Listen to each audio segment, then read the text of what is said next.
Makna kalam Imam Al-Ghazali rahimahullah wa nafa'ana bi'ulumi,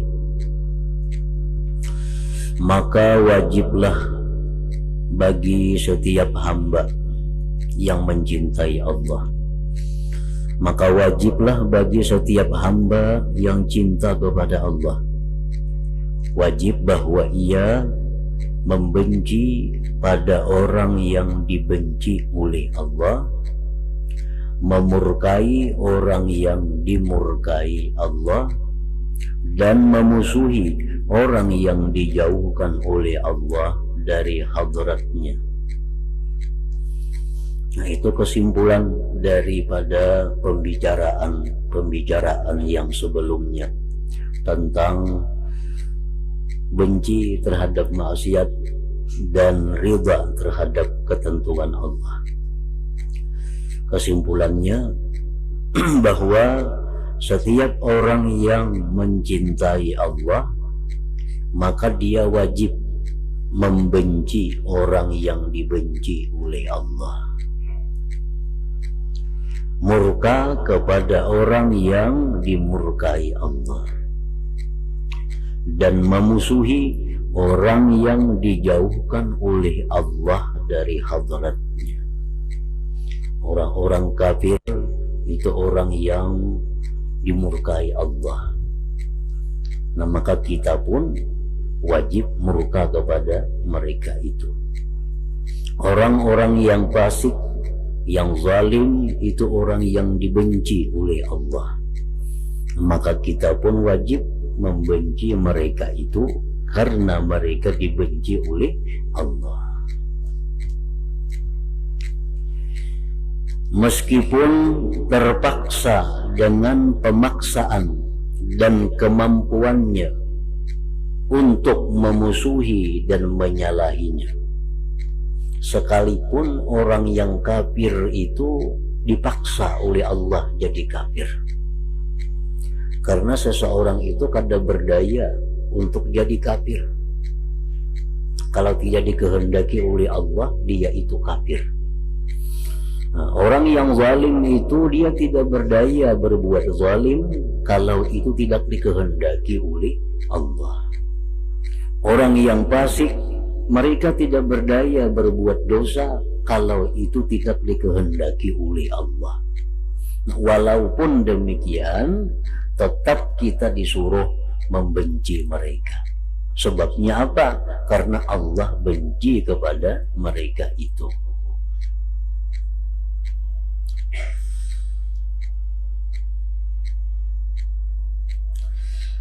Karena sesungguhnya orang itu jauh, diusir dan dilaknat dari hadratnya Allah. Meskipun orang itu menjadi jauh dengan sebab dijauhkannya secara paksa, dan ia terusir dengan pengusiran dan pemaksaan. Walaupun orang itu jauh dari Allah karena dijauhkan oleh Allah, walaupun orang itu diusir dari Allah karena Allah sendiri yang mengusir mereka tanpa mereka mampu menolaknya, walaupun demikian tetap kita membenci mereka. Kenapa? Karena Allah benci kepada mereka.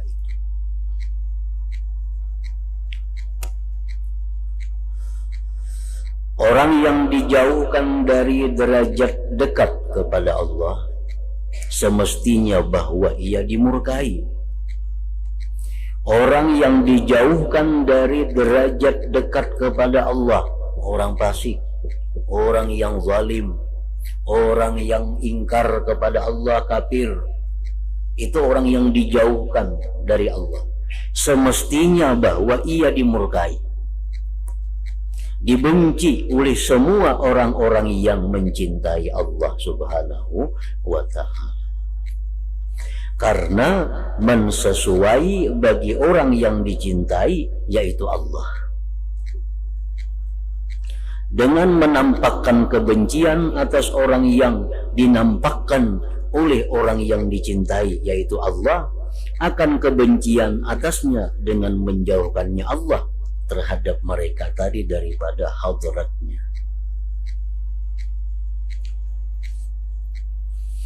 Jadi kita kada disuruh, kada diperintah untuk mencari lebih jauh tentang benci dan cinta itu, benci dan ridha itu. Kita diwajibkan secara pokok mencintai orang yang dicintai Allah, membenci orang yang dibenci Allah, memurkai orang yang dimurkai Allah, memusuhi orang yang dimusuhi Allah. Nah, sampai di situ ibadah kita.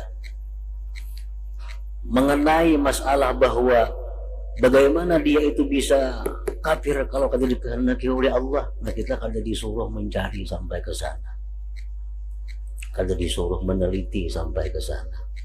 Cuma tugas kita selaku hamba adalah beribadah. Ibadah itu antara lain adalah membenci orang yang dibenci Allah, memurkai orang yang dimurkai Allah, memusuhi orang yang dimusuhi Allah. Nah, sampai di situ. Kada perlu lagi ditindak lebih jauh. Maka ini tuh kafir kan dikehendaki Tuhan juga. Kada perlu lagi itu. Pokoknya Allah benci kepada orang kafir, kita mesti benci. Perkara itu dikehendaki atau dikehendaki itu bukan wilayah ibadah kita. Itu bukan wilayah ibadah. Wilayah ibadah sampai bahwa kita cinta kepada orang yang dicintai Allah, benci kepada orang yang dibenci oleh Allah. Nah, itu wilayah ibadah. Ada perlu mencari. Maka ini, maka itu kada perlu lagi.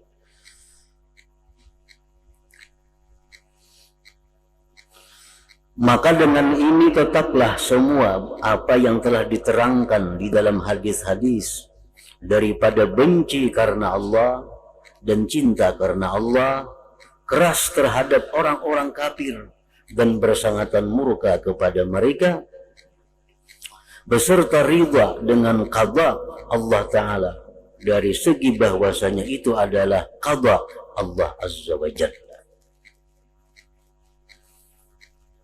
Salah satu yang ditanyakan Allah kepada kita pada hari kiamat itu, hal walaita fiyya waliya wa hal adaita fiyya aduwa.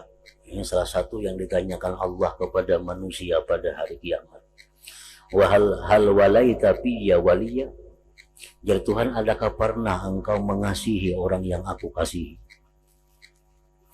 Adakah pernah engkau mencintai orang yang aku cintai?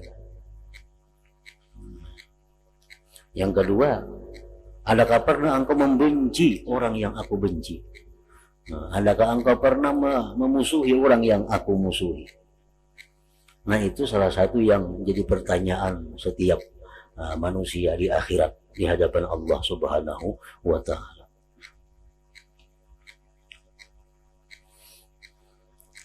Hal walaita fiyya waliya wa hal adaita fiyya aduwa. Ini semua diambil dari rahasia qadar, rahasia takdir, yang tidak diperbolehkan menyebarkannya kepada yang bukan ahlinya.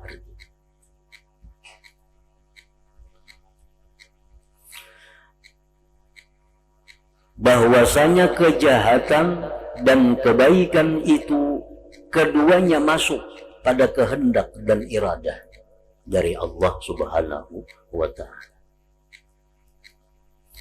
Akan tetapi kejahatan itu kehendak yang tidak disukai oleh Allah, dan kebaikan itu kehendak yang diridai oleh Allah. Itu di dalamnya ada rahasia takdir yang tidak boleh dibuka, tidak boleh diceritakan kepada umum. Jadi innallaha arada ma yarda wa ma la yarda.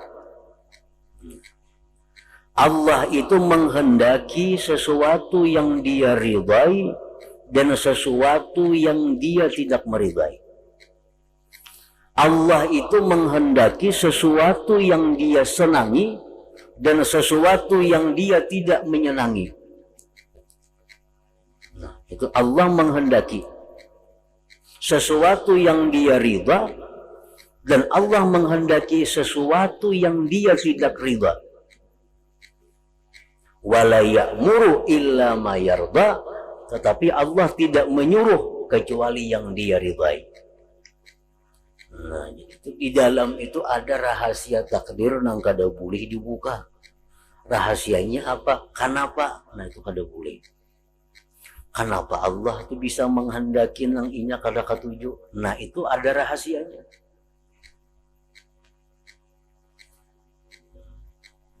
Kan Allah tuh bisa menghendaki nang Allah katuju seperti taat, iman. Allah bisa menghendaki yang Allah kada katuju seperti kafir, maksiat. Lalu timbul pertanyaan, kenapa kayak itu? Nah, jawabannya itu adalah rahasia takdir. Rahasia takdir yang tidak bisa dibuka kecuali kepada orang-orang yang berhak untuk menerimanya itu. Jadi Allah menghendaki yang dia ridhai dan Allah menghendaki yang dia tidak ridhai, tetapi Allah kadang menyuruh kita kecuali yang dia ridhai.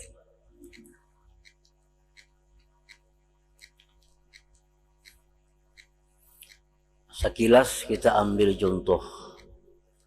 Nama Allah itu ada Al-Mu'izz. Nama Allah ada Mu'izz. Artinya Allah itu orang yang memuliakan. Dan nama Allah juga ada Al-Muzil, yang menghinakan.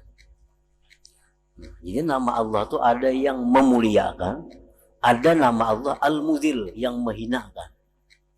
Ada nama Allah Al-Rafi' yang mengangkat. Ada juga nama Allah Al-Khafid yang merendahkan.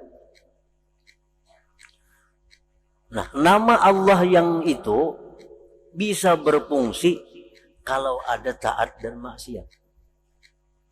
Kalau ada taat dan maksiat. Allah memuliakan orang yang taat kepadanya. Allah menghinakan orang yang maksiat kepadanya. Nah, nama Allah ini sudah ada lebih dahulu daripada taat dan maksiat hamba ini. Nah, jadi kalau hamba itu kadada nang maksiatnya, mana nama Allah Al-Muzil yang menghinakan itu? Mana nama Allah yang Khafid yang artinya merendahkan itu? Kalau maksiat itu kadada. Sedangkan nama Allah sudah ada berdahulu, memuliakan orang yang taat, menghinakan orang yang maksiat, meninggikan derajat orang yang taat, merendahkan derajat orang yang maksiat. Nah, nama Allah itu sudah ada sebelum adanya kita, sebelum adanya taat dan maksiat. Nah, jadi kalau maksiat itu misalnya kada dikehendaki oleh Allah, apa guna nama Allah itu ada Al-Muzil, yang menghinakan? Siapa yang dihinakan Tuhan? Kalau kada ada maksiat, apa guna nama Allah Al-Khafid yang merendahkan derajat orang-orang yang ingkar? Nah, jadi oleh karena itu, bahwa Allah itu menghendaki yang dia ridhai, agar muncul nama Allah Al-Mu'izz yang memuliakan. Dan Allah menghendaki sesuatu yang dia tidak ridhai, agar timbul nama Allah Al-Muzil yang menghinakan.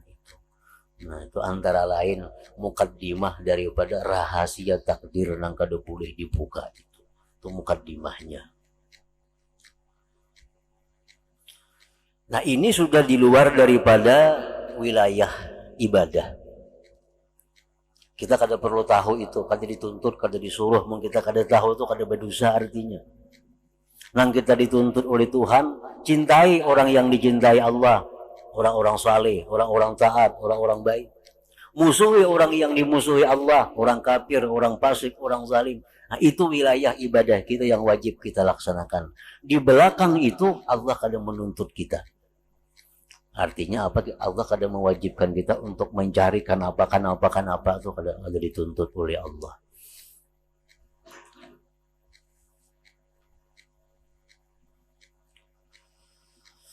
Maka barang siapa yang mengatakan bahwa kejahatan itu tidak dari Allah.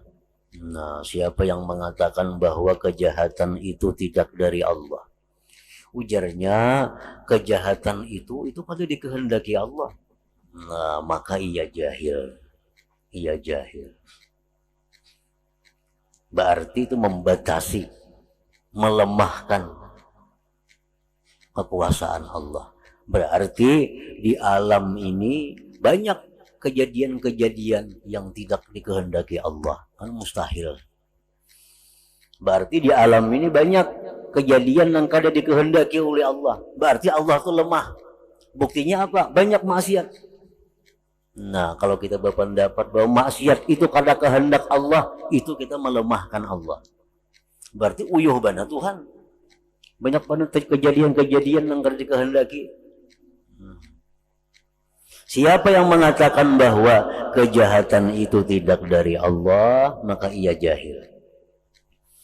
Begitu juga orang yang mengatakan bahwa keduanya baik dan jahat itu daripada Allah dengan tanpa membedakan pada ridha dan benci, maka ia juga orang yang taksir. Salah juga. Ujarnya buruk baik itu dari Allah, semuaan kita mesti ridha. Salah juga. Salah juga. Nang baik dari Allah, nang jahat kada dikehendaki Allah, itu sudah nyata salah. Melemahkan Allah. Nah, kalau dia mengatakan bahwa kejahatan, kebaikan itu semuaan dikehendaki oleh Allah, oleh karena itu kita ridha dengan semuanya, ini menghancurkan syariat Allah. Kada berfungsi lagi syariat, apa gunanya diutus rasul, apa gunanya amar ma'ruf nahi munkar, kada ada lagi. Nah, jadi artinya bahwa menghadapi suatu kemaksiatan, menghadapi satu kezaliman, kekafiran, di satu sisi bila kita pandang ke atas, kita ridha dengan yang ditentukan, yang dikehendaki Allah. Bila kita pandang ke bawah, bahwa kita benci karena itu dibenci oleh Allah Subhanahu wa ta'ala. Itu habis, sudah selesai artinya. Dan membuka tutupan rahasia daripadanya itu tidak diizinkan. Kada kawa dibuka itu rahasia. Kenapa? Maka Allah tuh mau menghendaki nang kada disukai. Kenapa rahasianya? Tuhan tuh mau menghendaki nang inya kada suka. Nah, membuka itu tidak diizinkan. Maka yang lebih utama adalah diam. Diam aja. Dan beradab dengan adab syara. Beradab dengan adab syara. Adab syara apa? Cintai orang yang dicintai Allah, murkai yang dimurkai oleh Allah. Itu sudah aturan syara. Nabi SAW bersabda, al-qadaru sirrullah fala tubsuh. Artinya takdir adalah rahasia Allah, maka janganlah kamu menyebarkannya. Maksudnya menyebarkan kepada yang bukan ahlinya menerima itu.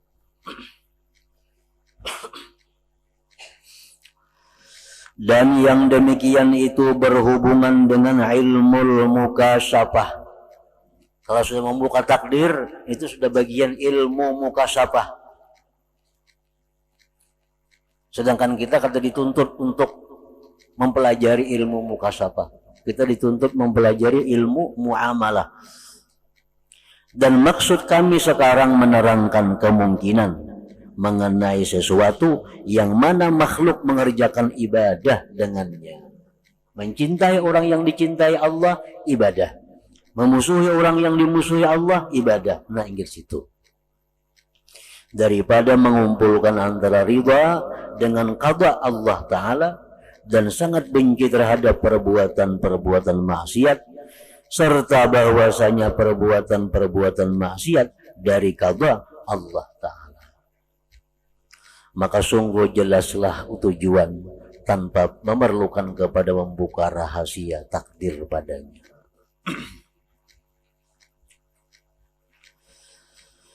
Dan dengan ini diketahui pula bahwa doa, permohonan untuk meminta ampunan dan minta perlindungan dari perbuatan maksiat dan sebab-sebab yang lain yang bisa membantu kepada agama, tidaklah berlawanan dengan riba pada qada Allah Ta'ala. Kita berdoa lawan Tuhan, minta supaya ya Allah, hamba ini dijauhkan daripada maksiat, hamba ini diberi kekuatan untuk melaksanakan kewajiban-kewajiban hamba.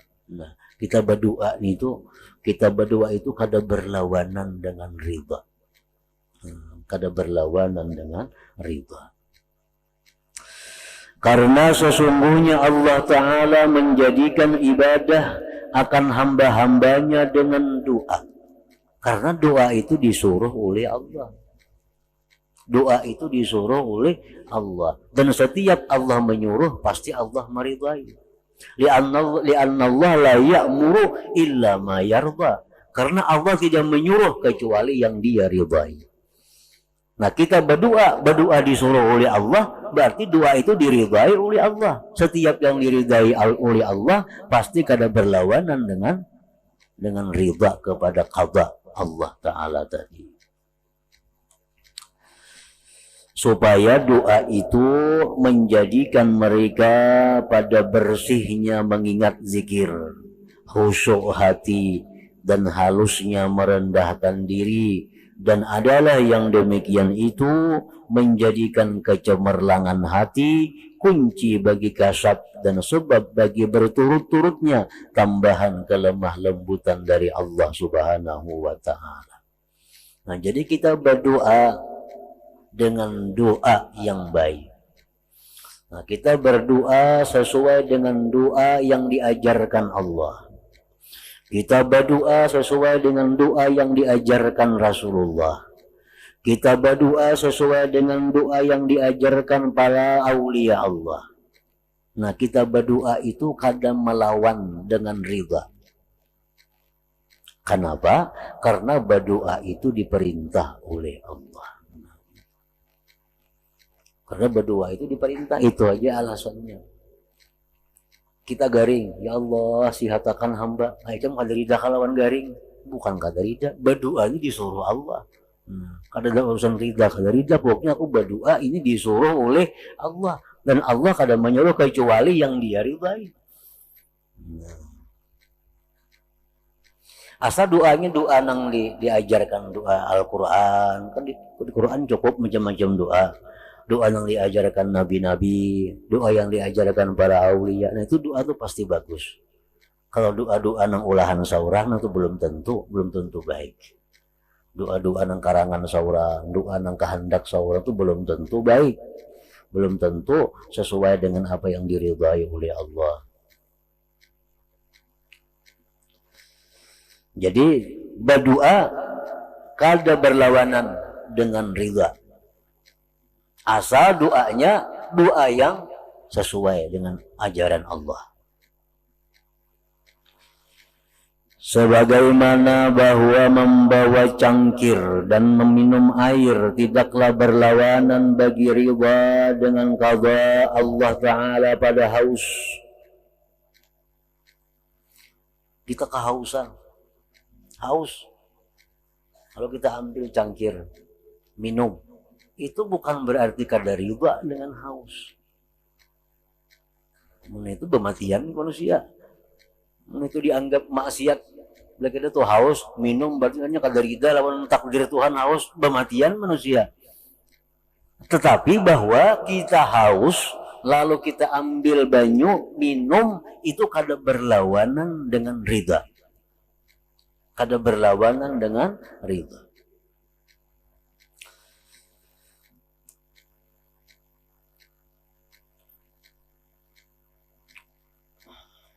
Sebagaimana bahwa membawa cangkir dan meminum air tidaklah berlawanan bagi ridha dengan qada Allah Ta'ala pada haus. Meminum air untuk menghilangkan rasa haus secara langsung itu suatu sebab yang disusun oleh musabbibul asbab. Itu sudah diatur oleh Tuhan. Sudah diatur oleh Tuhan, oleh musabbibul asbab, bahwa air itu adalah sebab untuk menghilangkan dahaga. Itu sudah diatur oleh Tuhan. Nah, sudah diatur oleh musabbibul asbab, bahwasanya orang yang haus bila dia minum air itu menghilangkan hausnya. Itu sudah diatur oleh musabbibul asbab dan sudah diizinkan. Sudah disusun oleh Allah Ta'ala selaku musabbibul asbab. Maka demikian juga halnya doa, sama lawan doa. Doa itu sudah diatur oleh Tuhan bahwa bila mana ini berdoa dengan doa ini. Nah, adalah suatu sebab yang disusun juga doa tadi oleh Allah Ta'ala dan diperintahkan olehnya. Dan telah kami terangkan bahwa berpegang dengan sebab-sebab karena berlaku atas sunnatullah Ta'ala tidaklah berlawanan dengan tawakal. Dan telah kami bahas secara mendalam dahulu pada kitab tawakal. Nah, tawakal itu artinya bukan kita menunggu nasi itu masuk surangan sampai ke muntung kita. Allah sudah mengatur dengan sebab-sebab ini bahwa nasi itu akan sampai ke mulut engkau. Bila mana engkau jangkau dengan tangan, engkau ambil, engkau masukkan, nasi akan sampai. Itu sudah diatur oleh Tuhan dan diizinkan oleh Tuhan. Nah, bila kita ini parut lapar, nasi ada di hadapan, kok bertawakal aja sampai-sampai nasi itu kada kemuntungku. Nah, itu tawakal yang salah. Kita makan nasi, kita ambil itu kadang menjahatkan dengan tawakal. Kenapa? Karena itu sudah sebab yang diatur oleh Allah. Sebab yang sudah diatur oleh Allah. Maka yang demikian itu juga tidak berlawanan dengan riba. Kita lapar, dalam keadaan lapar, lalu kita mencari makanan untuk menghilangkan lapar. Itu kadang berlawanan dengan riba. Karena itu diatur oleh Allah, diatur oleh sunnatullah, sudah demikian.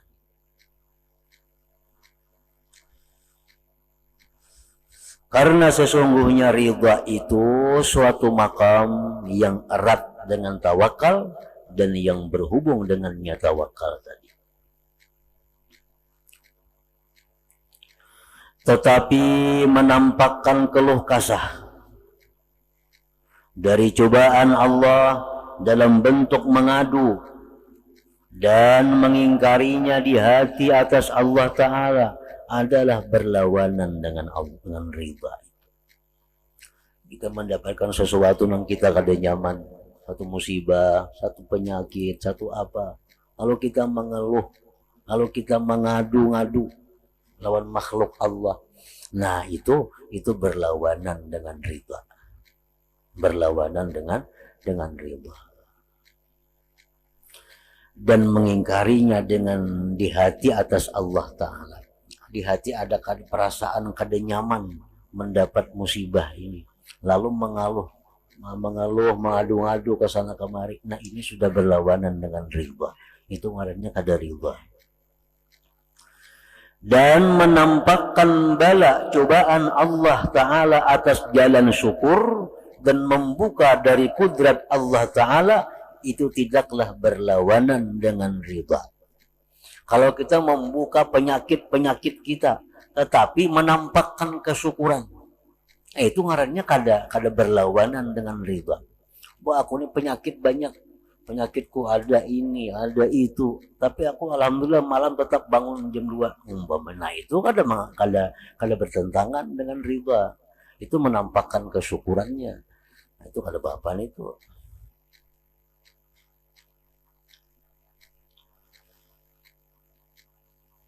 Sebagian orang salaf mengatakan dari bagusnya riba dengan qada Allah Ta'ala bahwa tidak mengatakan ini hari yang panas. Maksudnya ia menampakkan pengaduan dan ucapan itu pada musim panas. Ini dalam musim panas, merasa panas, kita panas, lalu kita mengeluh, mengadu, kepada orang lain bahwa ini hari luar biasa panasnya. Nah, di dalam hati kita ada semacam rasa kada nyaman dengan keadaan itu. Nah, ini berlawanan dengan ridha. Itu ngarannya kada ridha. Adapun pada musim dingin, maka itu adalah syukur. Musim dingin, aku hari ini panas banget awakna. Nah, itu harinya syukur. Musim dinginnya panas, itu syukur. Lain berlawanan lawan ridha. Mengadu itu berlawanan dengan ridha dalam segala hal.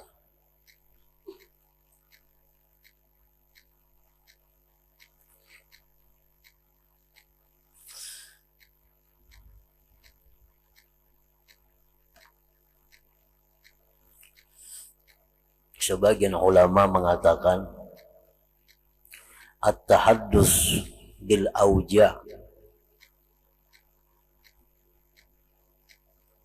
menceritakan dengan penyakit-penyakit, wal ikhbar anil masaib, menghabarkan musibah-musibah, la yanqudu halar radi, itu kada berlawanan dengan keadaan orang yang ridha. Idza ra'aha ni'matan minallah alaih, bila dia menganggap itu sebagai nikmat Allah atasnya. Kita menceritakan bala, menceritakan musibah yang kita terima, tapi kita anggap itu satu nikmat dari Allah. Nah, itu kada bertentangan dengan keadaan orang yang ridha. Aku dapat musibah ini, dapat musibah ini, dapat musibah ini. Mungkin dosaku banyak, mudahan diampuni Tuhan. Nah, itu menceritakan itu kada bertentangan dengan ridha. Tapi kalau menceritakan musibah, menceritakan penyakit, semacam hanya bentuk mengadu-ngadu kepada orang lain, nah itu bertentangan dengan ridha kepada Allah.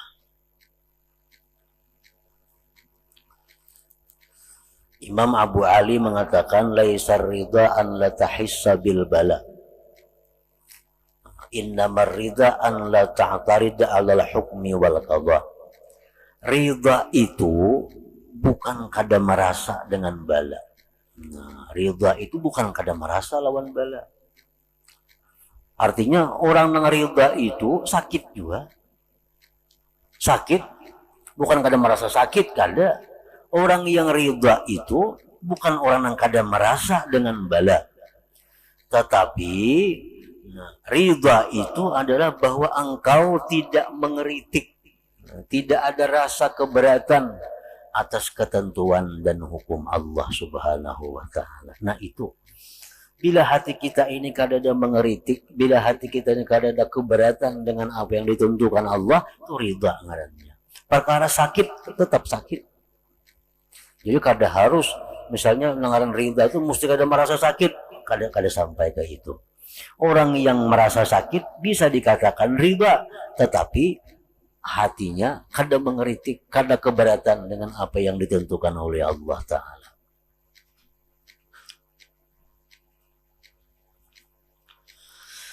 Mencela makanan dan mengaibkannya itu berlawanan dengan ridha pada qada Allah Ta'ala.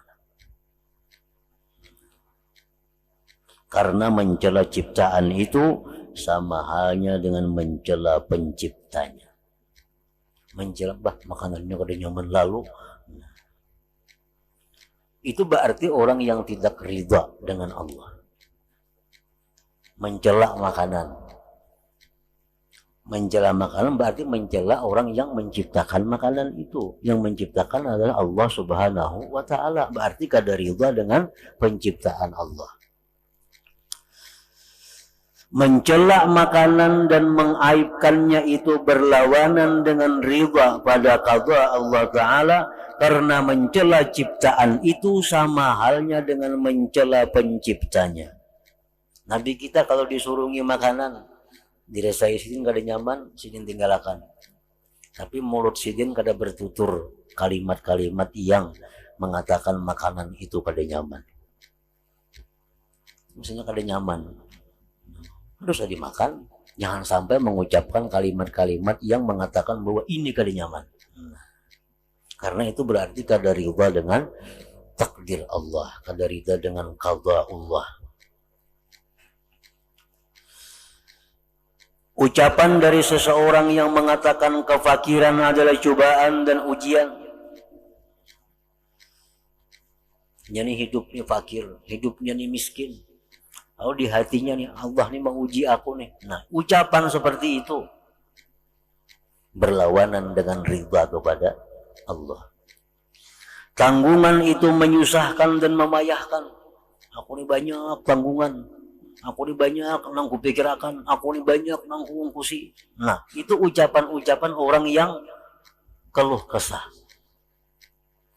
Dan berusaha itu adalah kesulitan dan kesukaran. Tanggungan banyak, mencari duit ngalih wah ini. Nah, banyak. Maka ucapan yang demikian itu mencederakan pada ridha dengan keputusan Allah. Akan tetapi semestinya diserahkan pengaturan kepada yang mengaturnya Allah. Pemilikan hendaknya diserahkan kepada yang memilikinya. Dan hendaknya ia mengatakan seperti apa yang dikatakan Umar radhiyallahu anhu, saya tidak memperdulikan saya menjadi orang kaya atau orang miskin. Saya tidak tahu mana di antara dua itu yang lebih baik untukku. Sebagian ulama berkata, man 'aba suratan minas suwar au ta'aman minal at'imah au tabarrama biharrin au bardin au ankara biqalbihi au bilisanihi ma yasubbullah ala ibadihi minal bala batala ridahu wa wajabat alaihi taubatu. Barang siapa yang mencela rupa daripada rupa-rupa, mencela. Madakan orang apakah nang pokoknya mencela nang kada baik. Madakan orang hidung mitak, madakan orang mata sipit, madakan orang awak hirang, hirang latat awaknya. Pokoknya mencela rupa atau mencela makanan daripada makanan-makanan. Atau dia merasa gerah dengan panas atau dingin cuaca, atau dia mengingkari dengan hati atau ucapannya, maka batallah ridhanya dan wajib atasnya tobat kepada Allah Subhanahu wa ta'ala. Nah, jadi ucapan-ucapan kita yang menjelik-jelikan orang itu berarti kita kada ridha dengan hukum Allah, dan itu dosa yang kita wajib tobat kepada Allah. Madahkan orang hirangnya, kada bagusnya, ininya. Nah, memadahkan itu, mengaibkan itu ada satu dosa yang mana kita disuruh untuk tobat kepada Allah, karena perkataan kita itu adalah membatalkan ridha kita kepada hukum Allah Subhanahu wa ta'ala. Kemudian penjelasan bahwa lari dari negeri yang diperkirakan adanya perbuatan-perbuatan maksiat dan mencela maksiat tidaklah mencederakan pada ridha terhadap hukum Allah.